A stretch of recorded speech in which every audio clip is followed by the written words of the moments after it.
What's up, everybody? Welcome to the Building Code. Zach Watovich here. Charlie Burtwhistle here.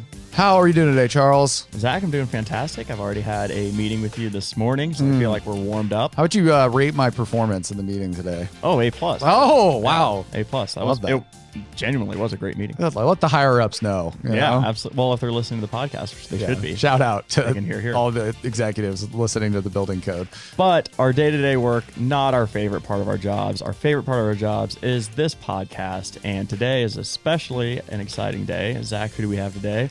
Yeah, today we got the man, the myth, the legend of dream home makeover, Tyler from Killowen Construction, where we're going to talk a little bit about how did he grow his business using social media and branding. So he's actually in the studio with us today because he's here for BTU. Surprise. Boom. And it's just like, here it is. How are you? I'm really good. You're doing great? Really good. Really happy to be here. I'm very pro Buildertrend, have been my entire career. Finally excited to get here at headquarters. Love it. Love it. Well, yeah, you've been a customer for a long time. I was looking at your account and you were customer 7,300 or something. Okay. So how many do you have now? Well, so if you were to sign up today, you'd be closer to like 103,000. Okay. So you were top 10%. Top 10%. Okay. An OG. That's right. Okay. So how's that feel? Feels really good. Feels really good. I'd like to be in the top, 1% of everything, but whatever. Well, just give it enough time. We'll just We'll keep keep on growing. Hey, yeah, get those some more signups. subscribers. Yeah. Okay. I love it. Well, we were kind of talking a little bit of pregame before we got in here. We talked football. We talked, Salt Lake. We talked Omaha. And I want to know, now that you're here at Buildertrend University, how's that? It's cool. I mean, we had the classes this morning. I keep kind of ducking out to see Buildertrend people. Yeah, you've been here because for so long. I've been talking to so many people from Buildertrend. It's really cool to actually. Oh, you're who I've been emailing for 8 years. Yeah. So, class is really good. I have a bunch of my team members here. Yeah. How many you brought? 6 with you? Yeah. Yeah. So, and it's good. It's been fun, and we'll have after this we're gonna go back to class. I'll have it all day tomorrow. It's awesome. Had great sushi last night that you guys recommended. Sushi in Omaha? Plugging the sushi. Legit. Man. Really good. I was just talking to one of my employees who lives in Virginia about this, and she didn't believe me. And I was like, yeah, I mean, just the Missouri River really brings out the umami, No, you kind of, landlocked state. Yeah. Omaha. Like quad locked. Literally as far away from water as you could it was get. really good. Get the I ate way sushi. too much. I have a food hangover, but I'm happy I did it. I love it. Well, thank you so much for coming to Omaha. It's great to have you here, especially being a longtime customer. But you are a big deal. You have over 319,000 Instagram followers, numbers that Charlie will certainly never see. So we want to talk to you a little bit about that as far as kind of how did that happen? What were you expecting to have such a broad reach? Tell us a little bit of your story about for maybe people that are not one of your 319,000. It's a great question. I mean, I really love marketing. I love branding. I didn't get a degree in that, but I feel like I have a good feel for it as opposed to I don't know, Instagram's got its, its freaking algorithms. I will never understand those, but I know what I like, and I know clean, authentic branding has worked for us, right? And there's so many. We're talking about some of my peers, like Brad and Nick, they're very successful. They're doing well on social. But everyone's got a different way to do it, right? Nick, I think, is smarter than me. Brad is way more polished and should just do public speaking every day, all day for his entire life. I do it a little bit different, but it just shows there's a lot of different ways to do it, right? Absolutely. So yeah, it's with Instagram too. It was. I wish I would have got into it earlier, probably most people, but maybe 5 or 6 years ago, because I'm just I don't need thousands of people. I need 5 people to build for, right? But the more you get your name out there, the more you get your product out there, the more cred you have, and it's really cool. It's been so fun showcasing our work, and we actually have gotten a lot of work from just Instagram, and I'll often ask a client, they sign a house for $5 to $8 million. Oh, by the way, how'd you hear about us? Oh, we follow on Instagram. I'm like, really? That's it? You should trust us. I'm glad you do. But it's social media. You're basing your decision on what you've seen. But we've had a really good feedback. We're well, You talk about the things we're interested in. We can tell your team cares. The product speaks for itself. So that social reach has been really, really positive for us. Now, we have had a few things like that really help boost that. We've had a leg up, and we'll probably talk about some of those things. But ultimately, we've made it a priority to like have consistent, good content. Yeah, I think the social media strategy is definitely something we've talked a ton about here before, and I'm sure we'll get to over the course of this episode as well too. But before we get too far, I'd also like maybe a brief overview of just Killowen Construction. Yep. What does your company look like? What type of homes do you do? And maybe how you got to where you're at now. Yeah, absolutely. So Killowen is lots of people think that's my last name. It's actually a little village in Ireland where my grandpa's from. Oh, cool. So he came over from Ireland when he was 19, came over to America, settled in Utah, bought some farmland, and that's where I live. So I'll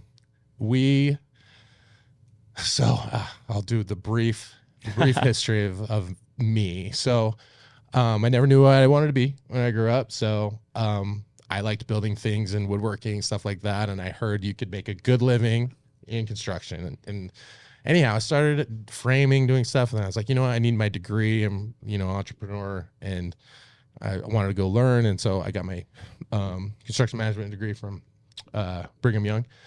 But then I graduated during the recession, the last one, 2007, 8, that area or that time. And there was no work. So I decided I was going to law school. And I took the LSAT, got in a bunch of schools, but decided to work for a law firm in Orange County, California before, I spent a few $100,000 on my education. So glad. Yeah, fair. Because that was I really disliked it. I actually really loved the people I worked with, but it was not for me. Just not for me. So I quit that job and went and worked for a commercial contractor in California again. But I just knew getting back to Utah, that's where our family is, where my connections are. I just knew that's where my career would be. So my sweet wife stayed and worked in California while I went and lived in my parents' basement and built a spec home. And all the loans were in her name because I had no money and no job. And we wouldn't have been able to do it without her. And I've told that story dozens of times, but like, she's the reason we were able to do this. Yes, I worked my butt off, but I couldn't have done it without her. So anyway, we started off with that, and then a lot of basements, a lot of, bathroom remodels, stuff like that. And now we're at the point where, man, with some good networking, collaborations, a lot of hard work, we're building dream homes. So we're anywhere $5 to $20 million for a home. And it's so cool. Like, I'm not where we want to be. I still have more ambition in me, but like I think Tyler from 5 years ago would be really proud of what we're doing. And Buildertrend has actually helped me a ton with like scaling. Because when I was just building those houses, I'm the general contractor and the owner of the company. All that was just in my head. Right. And now all those things in my head can turn into checklists and all this stuff that's like a template that when we bring on a new person, like, hey, this is how we do it here, right? So that's been really helpful. So anyhow, we do high-end custom homes in the Park City, Utah area, and feel very fortunate to do that. I think I answered your question. Yeah, that was a fantastic overview for sure. One of the things you mentioned is just different partnerships and collaborations and things that you do. Maybe one of your more notable one was recently with Netflix with the Dream Home Makeover. I'd love to hear how that came to be in your experience working in kind of a TV show format. Because that was with Studio McGee. Yes. And that they're different GC firm that you were working with, or is that a So they're interior designers. Interior designers. So Sid and Shay McGee, they have a really great story too. It was their show, by the way. It wasn't my show, but I was on. In my mind, it was your show. So I mean, let's be honest. Send them a message right now. We're absolutely. I made the show. We're absolutely the best part. Let's be real. No, they have a great story. They similar to us. They kind of were out in California. They started with not very much, and now they have this empire. So. Shay and I, people ask how we met. So she's a fantastic interior designer. And Sid runs the business part and all that stuff. They're a good team. But it was Instagram, actually. Shay was already a pretty big deal on Instagram when we became friends or followers of each other, whatever you call it. And she had actually walked past one of the homes we built and tagged me and was like, this is a pretty house. And I was like, oh my gosh, thank you so much. We got to work together. And they were at the point where, I mean, again, they're just a great, awesome, massive company now. but they'd still take on a builder like me back then. So we referred each other a few times and none of them really worked out. So I was like, I will just hire them. So I hired them for a spec home that was putting in a parade of homes. And my hope was like we would do a good enough job that they would probably refer us or something. Sure. And like we're almost done with that beautiful, just amazing house. And it went really well. And Sid and Shay called me one day. He was like, hey, this went really well. You want to build our house? I was like, yeah, gotcha. So, but anyway, that's how it started. And then we just have always had a lot of projects together. And, you know, I'm not exclusive with her and Sid, and, you know, they have other builders. They build more like they have national projects. You know, I'm obviously just local. But anyway, really kind of rode their coattails for a bit, you know, with their Instagram stuff. And I mean, it's the networking part of my business. I wish I had realized the power of it, you know, 10 years ago, as opposed to like 5 years ago, because that's where like networking with interior designers, good architects, you know, just working with the best has got us so much work. Right. And I wish I had done that a little bit sooner. So we're really conscious of like, you know, feeding those relationships and making sure, you know, our team is good. Like you treat the designers and the architects like they're the homeowners. Everyone's, you know, I was kind of like one of those builders that hated interior designers for a while, but it was because I didn't work with good ones. Right. And then when I worked with good ones, like the McGee team, I was like, wait, you're going to tell me how high the light is? And that's the actual light. And I have drawings and all this stuff. It's like, this is incredible. Right. So I am so pro interior designer. But anyhow, that's when they got their show, Dream Home Makeover, with Netflix. I remember the day Shay called me. I remember I was in Park City. It was snowing. It was, you know, beautiful day. And like, she's like, hey, you want to go to Hollywood? And I was like, sure, let's go. So we just went, like that, magic. Yeah, and it was really fun. We went to Netflix headquarters, and with something like that, I mean, I've never wanted to be a TV star, and I'm not one, but like, not a lot of guys like me would have that opportunity. Right. So pretty cool. We went there, you know, and pitched to their, I don't know, just introduced everyone and had a little presentation there, and it went from there. And would I do it again? Yeah, I'd do it again. But man, I wish I knew then what I know now. TV's just it's tough. It's tough. And not necessarily like working with McGee is totally great. But it's just like production and the construction element, you know, like they don't really typically understand how long things take. And we did it during COVID, right? So it was a lot of hard work, and part of it was like, we were joking earlier, I got a lot of kids and they're always watching Netflix. And I just had this, since we started filming, I just had this like vision. I'm like, I'm going to surprise my kids. Dad's going to turn on Netflix. They're going to be like, oh my gosh, my dad is the coolest. Yeah. So anyway, I set all that up, and they're all, pretty much all of them, really little. And we set it up, and I turned it on, didn't tell them about it. And then like I'm there on TV, and they're like, cool. Can I watch Power Rangers? Like, whatever. It's just the expectation. The most humbling I built in my, they're like, yeah, cool, but like, can we watch something we like? Yeah.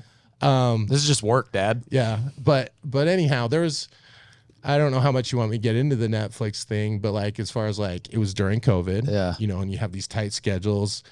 And as far as the show, if you haven't seen it, is it kind of flips between like high-end custom homes and then like a remodel, like a kitchen and stuff like that, which isn't really what I do. And it's not really what Shay does. Like she builds these or designs these large, big homes. And so it was a little bit of a challenge for our team to like wrap our heads around how to do a quick little remodel, stuff like that. But also during COVID, we had a lot of I felt like it's the worst time in history to do a show like that, because budget's tight, and it's also really hard to get anyone because construction just picked up, you know, during that time, and materials, you know, you just weren't available, stuff like that. And there was also, I don't know how it was here in Nebraska, but the the working conditions as far as like COVID, we were under California rules because that's where a production company come from. So like I had to get tested every day I was on camera, like get my COVID test, all this stuff. And it was just, anyway, you guys all know how that was. Yeah. It was a crazy time in everyone's life, but it made it way harder. Right. It made it way harder. I couldn't have people on camera who weren't tested. And there was this moment where my little girl, I think she was 2 at the time, and we filmed a scene over at my family farm where we're picking out some reclaimed beams from like one of our old barns to put into one of the projects. And I just remember how cute she looked. She had her little pigtails. I brought my kids over because I wanted to have some sort of memory of like, oh, there's cameras, Dad's on TV. Yeah. Again, my high hopes that they don't care anything about. But not yet. Yeah, that little someday, payoff. Maybe someday. But anyway, I just see my little girl, and I'm not blaming production either. There was just rules. And I was like, hey, I'd love it if she was on camera. Look at her. And they're like, keep in mind she's 2. Well, she hasn't been tested. I'm like, oh my gosh. So that was a huge missed opportunity. Yeah. And just like one of the like little frustrations I just wasn't aware of. I'd never been on TV, stuff like that. And but it was cool. It was a great experience. There's 4 seasons, but we actually only filmed 2 and they broke up 1 and 2 and 3 and 4. And again, we're not the only contractor on there. We do a lot of stuff for Shea and their home, on season 1 was the home we were building for them. So that's why we were on it a lot. And you were in a new market. So you were building in California. No, sorry. They had moved from California to Utah. They moved to Utah, but you had to follow California regulations. Yes. That's really interesting. Because the production companies from Hollywood. Gotcha. Right? And even though they're subcontracting camera people, like the sound people, they still had this protocol they had to follow, which was more strict than what we were dealing with in Utah. Yeah. We still had like mask rules and stuff like that. Sure. But like, yeah, it was very just like, boom, like very, and again, it's a really weird time in the world, but like it's incredibly rigid when in construction, I'm a planner. I'm a checklist guy. Like I really try and plan for the unexpected, but like you have to be really flexible in our world as far as like you can do the best schedule, make all the calls, and then something goes wrong. My painter didn't show up today, right? And then you're scrambling all that stuff. And again, we had tight windows because of filming. Like, hey, we're filming from 1 to 3. This person needs to be here, here. And then like, again, it's just construction. Like it's organized chaos. How did you balance what your team's focus was versus like what the TV show was kind of asking you to do? And that's another spot. I feel like I put in more time than was necessary for me because I didn't want the burden to be on my team. Yeah. But like I was stressed. I was really stressed. And there was one day, and the McGee team, like they have a large team. They have project managers, lead designers, all this stuff. And they're actually there helping us because we had to work through the night to finish this kitchen. And my team, so we have a cabinet shop and they do excellent work, but like we're a small boutique shop and we just can't do everything. So we have other subs, right? And our shop couldn't fit in this kitchen. So we hired somebody else who we are not working with now. So anyway, like we're there trying to fix stuff and it just was not to my standard. And I know how you can film something on camera or whatever, but I knew the homeowners, like it looked fine on the show, but like there was some details that just I was not proud of. I was upset and worked through the night, and my mental state on that one was so bad because I worked through the night. We actually made it, and I walked out and I saw one of the young ladies that was helping us, and she's like, "You okay?" And I'm like, "No," and I just like broke down crying in front of her, and that was just part of like the mental, like everyone has a breaking point, and I was like, "Don't look at me, don't look at me," but like I went into my truck and actually just cried for like a half an hour because I was just mentally gone. And again, construction in general, it's a really stressful job, especially when you care as much as like we do. We really do. When I'm I guess pitching someone for our company, people ask, well, why not you and this guy, or why not this guy down the road? Why you? And it sounds really cheesy, but I stand behind it. Like, our people care more than most, right? And like, they take it personally. That's why it's good and bad, because you take your work home, you're thinking about it. I try and like, like most people who really care about their work and, are high performers, all that stuff. Like, we really care about our product. If we find something and you don't notice it, we're still going to fix it, right? Like, we really want that. People are paying a lot of money in construction in general, but like, we really want people to feel like we care about them and we care about the product.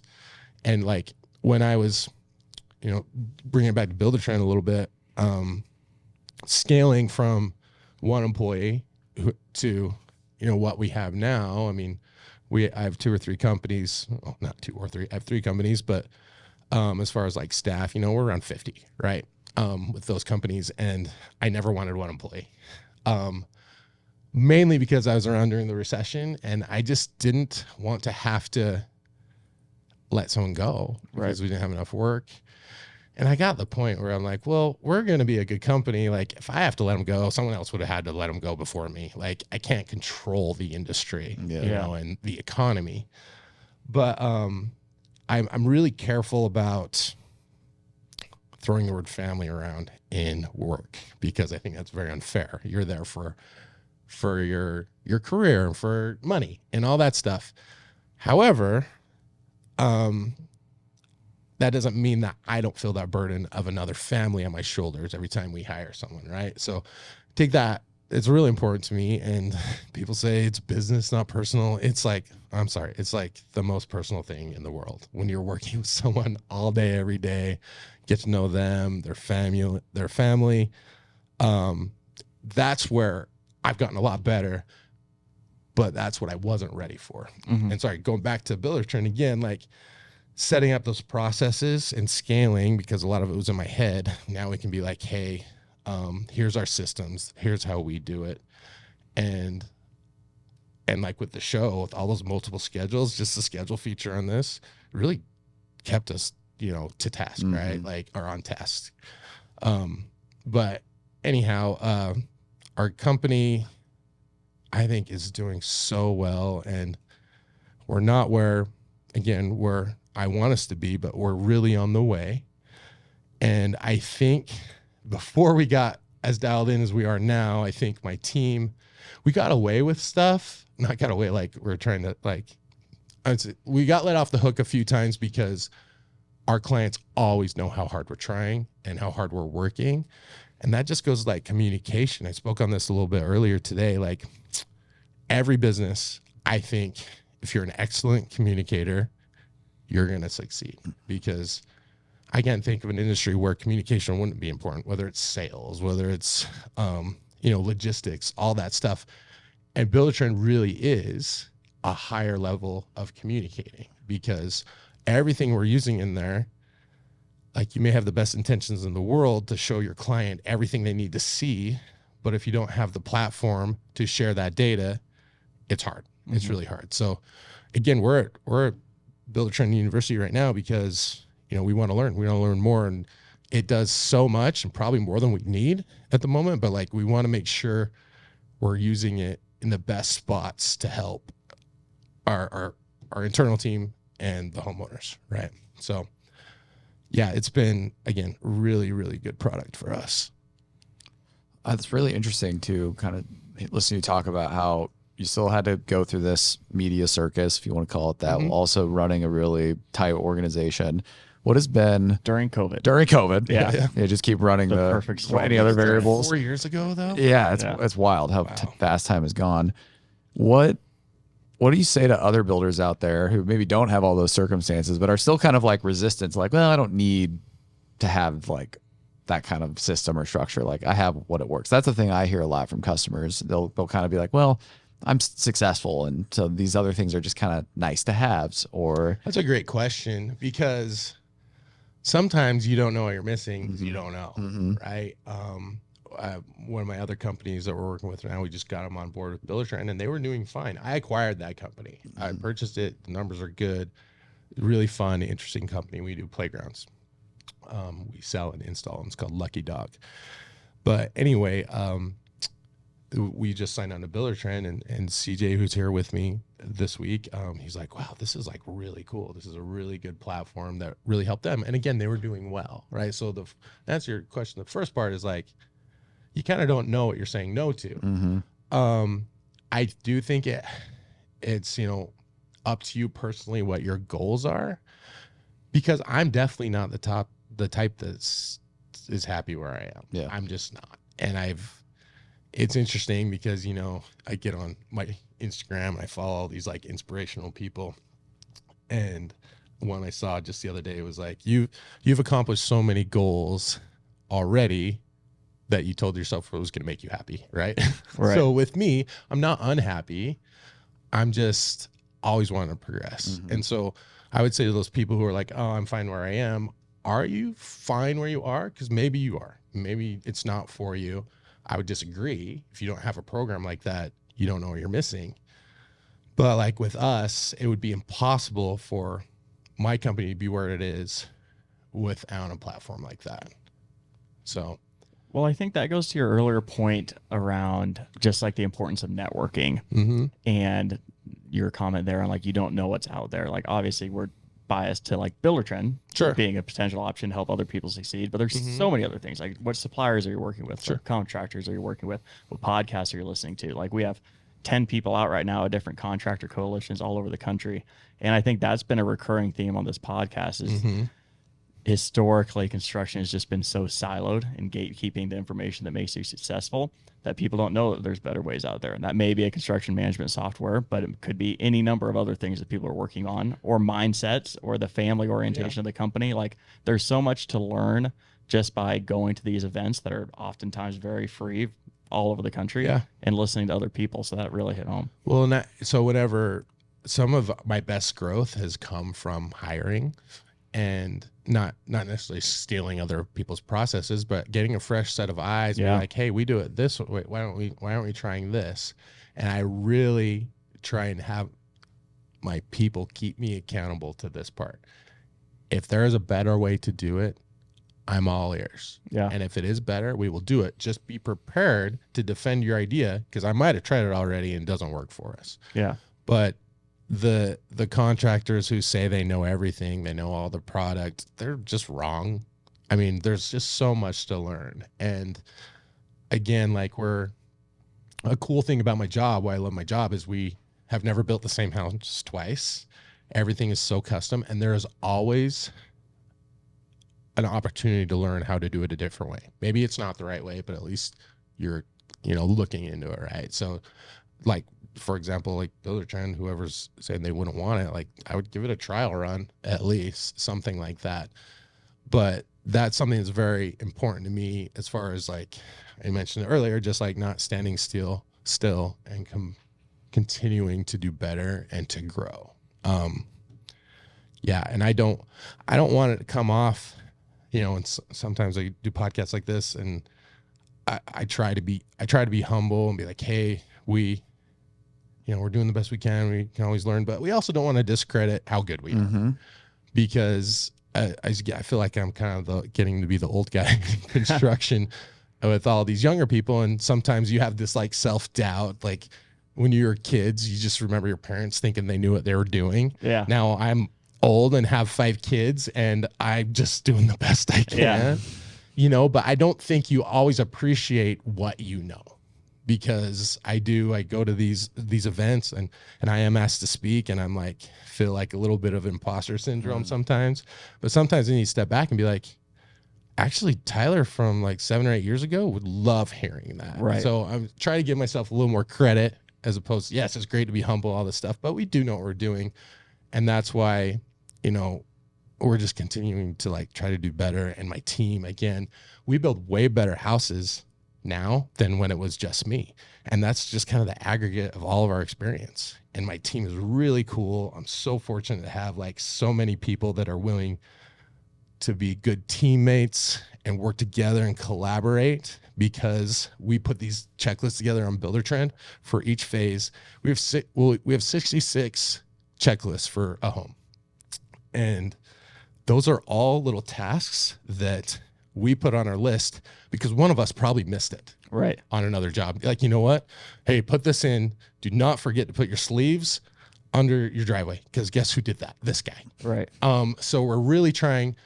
I don't hire people necessarily all the time because of their experience. Like, and you don't have to have 20 years experience or whatever. I'm not opposed to that either. But ultimately, our goal is to learn from our past mistakes or my employees' past mistakes from their previous job. Just like add stuff to the list. Like, we'll have a text message be like, hey, is this on our checklist? Oh no, that needs to go under the excavation checklist. Make sure you put that in. And I don't care how good a builder you are. There's so many things going on in our lives, personal lives, work. You can forget stuff. I'm very, I'm very driven with like taking notes. And like when people aren't taking notes or walking through an electrical walk with the electrician, I'm like, you're not writing anything down. And he's like, oh, I got it up here. I was like, I need you to write it down. I really do. And that's a challenge we've actually had with like some designers, like interior designers where we're doing a walkthrough, we're doing a lighting layout, or they're changing something here, or they're moving the height of a sconce. I call them kind of butterfly designers, and they kind of float around and they're like, oh my gosh, this would be yummy. I would love to do this. This will be great. And that's great because they're artistic and that's fantastic. They got the vision. Yeah. And they have a better vision than I do. But who's writing that stuff down? Yeah.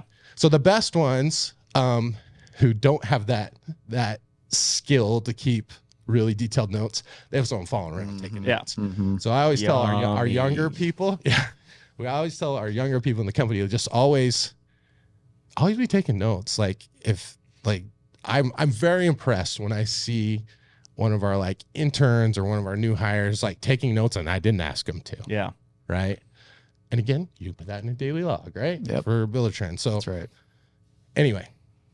Well, Tyler, it's been awesome. I just want to end today kind of what do you else got cooking up? You got any other Netflix shows? You got anything that you can share for people who do follow you or they can keep following you? Yeah. So I would say, I don't know when this is coming out, but I have some really cool things in the work that I actually can't say. Oh, we love a good teaser. Yeah, it's a good teaser. But I would say 4 projects that I would just love to tell you about that are new for us and really exciting.